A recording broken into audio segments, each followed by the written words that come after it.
Lai studentu potenciālu novirzītu reģionālam labumam, pirms 3 gadiem tika attīstīta ideja par Ventspils augstskolas, Vidzemes augstskolas, Valmieras attīstības aģentūras un novada uzņēmēju savstarpēju sadarbību. Un iegūstot Eiropas Savienības fondu finansējumu, kā arī saņemot vietējo uzņēmēju finansiālu atbalstu, projektu uzsāka īstenot pērn. Šo 2 gadu laikā ir īstenoti 3 tādi programmas cikli, jeb posmi, kuru rezultātā ir 37 jauniešu komandas, kas ir atrisinājušas kāda uzņēmuma doto problēmu situāciju vai inovāciju, vai arī attīstījuši paši savu biznesa ideju. Uzņēmēji sniegtos uzdevumus varēja iedalīt 3 tēmu kategorijās – digitalizācija un IT risinājumi, mārketings un komunikācija, kā arī ilgtspēja. Ja mēs skatāmies tīri no tādas tematikas vai jomu ziņā, tad lielākā daļa bija saistīta ar digitalizāciju vai IT jomu. Tur uzņēmumiem diezgan daudz jaunas idejas, ko viņi varētu darīt, bet īsti nezinu, kā to izdarīt. Un šeit studenti nāca palīgā gan ar dažādiem vizuāliem, digitāliem materiāliem, gan IT risinājumiem, kaut kādiem konkrētiem procesiem. Un tā bija viena joma. Otra joma bija, kas bija diezgan arī daudz, bija tieši mārketinga un komunikācijas risinājumi, ka tu redzi, ka tas tirgus mainās un tev ir jāiekuro kaut kādi jauni tirgi. Jāsaprot, kādā kontekstā mēs strādājām, sākās Ukrainas karš. Un visi šie procesi, kad daudz arī vietējā tirgus, kas bija uz eksportu, tātad bija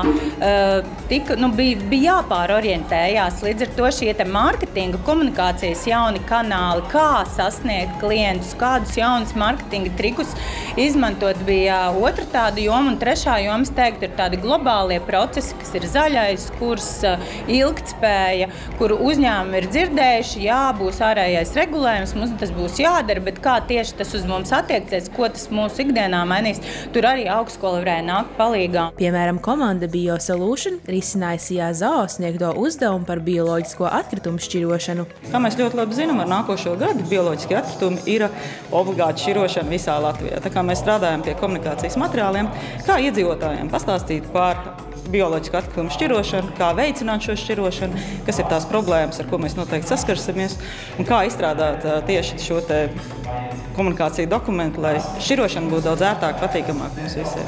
3 mēnešu garumā veicot izpēti, komanda nonāca pie dažādiem risinājumiem, piemēram, zīmola stiprināšanas, iedzīvotāju izglītošanas caur dažādiem kanāliem un praktiska piemēra pilsētvidē.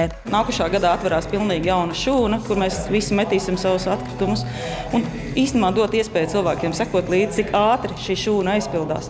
Lai mēs visi kopīgi domātu par to, kā mēs šo šūnu varam pildīt lēnāk, nevis tādā tempā, kā dotajā brīdī viņi paredzētu uz 15-20 gadiem. Protams, mēs gribējām, lai beidzot tajā pilsētas vidē tas savā ziņā atkritumu kalns ienāk un dotu iespēju cilvēkiem kā vieta, kā vide, kur var uzzināt visu, kas saistīts ar atkritumu šķirošanu, kā labāk to darīt. Pieņemsim šīs bioloģisko kompostu. Tātad tas nozīmē, mēs varētu pilsētu vidē izveidot dobes, kur vecāki ar bērniem droši ejot garām var paņemt kādu dilli, kādu timjānu, aiziet mājās un drošāk, kā saka, dabiskā veidā pagatavot vakariņas. Tā kā tādā veidā ienes arī savā ziņā pārstrādātas lietas pilsētas vidē. Savukārt CIAVRPB pēc studenti ieguldītā darba ieguva datos balstītu patērētāju viedokli par to, kā attīstīt tirgus konceptu Latvijā un kā pilnveidot Valmieras tirga darbību pēc tam, kad sadarbībā ar Valmieras pilsētu tam blakus tiks labi iekārtota infrastruktūra. Lietas var veiksmīgi turpināties vai notikt tikai tad, ja mēs zinām ne tikai, ko mēs paši vēlamies, bet ko no mums sagaida arī tā otra puse. Un es uzskatu, ka tas ir viens no galvenajiem ieguvumiem, piedaloties šajā programmā, ka studenti mūsu uzdevumā veica apjomīgu patērētāju pētījumu par to, ko viņi vēlas redzēt tirgū un ko no tirgus sagaida.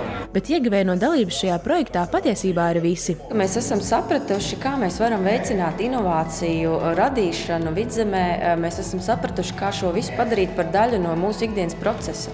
Kā es jau savā noslēguma uzrunā arī minēju, tad mēs esam izstrādājuši jaunu attīstības stratēģiju, un tur mēs tiešām esam kā trešo attīstības prioritāti iezīmējuši šo iesaisti Vidzemes inovāciju ekosistēmas veidošanā. Un, lai gan projekts noslēdzas, tā laikā izstrādātais rīks saziņai starp uzņēmējiem un studentiem paliks aktīvs arī turpmāk. Mums arī paliek šis te rīks, kas ir izstrādāts projekta ietvaros Ideju banka, kas ir platforma, kurā gan apkopot idejas, gan arī sazināties ar to iesniedzējiem. Tātad mēs varam joprojām uzturēt šo saikni ar uzņēmējiem, ar pašvaldībām, visiem citiem interesantiem, kuriem ir tie reālās dzīves izaicinājumi, pie kuriem studentiem strādāt.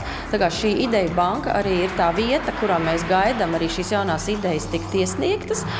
Mēs atbildēsim, mēs risināsim, mēs sadarbosimies. Tā ir tā augstskolas tā šā brīža viena lielākā prioritāte. Tiešām, ka mēs ar šo savu studiju procesu atbalstam jaunu uzņēmumu veidošanos un esošo uzņēmumu arī šo te darbības tādu pilnveidu.